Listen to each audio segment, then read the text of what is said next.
Hello everyone, আজকে আমরা বানাবো কাঁচা কলার কোফতা।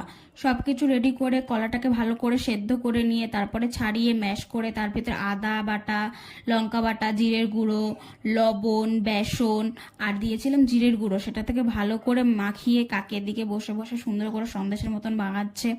তার ভিতরে কড়াইয়ের ভিতরে তেল দিয়ে তারপরে দিয়েছিলাম কোফতাগুলো ভেজে তুলে নিয়ে লাল লাল করে তার ভিতরে সেই তেলের ভিতরে দিয়ে দিয়েছিলাম লঙ্কা, শুকনো লঙ্কা, তেজপাতা, কিছুটা জিরে, আদা বাটা, রসুন বাটা, লঙ্কা বাটা, পেঁয়াজ বাটা, যা যা গুঁড়ো মশলা পরে সব কিছুই দিয়েছিলাম, নুন, হলুদ, লঙ্কার গুঁড়ো সব কিছুতে ভালো করে কষিয়ে সুন্দর করে তেল তেল বেরোনো পর্যন্ত কষানোর পরে তার ভেতরে দিয়েছিলাম জল।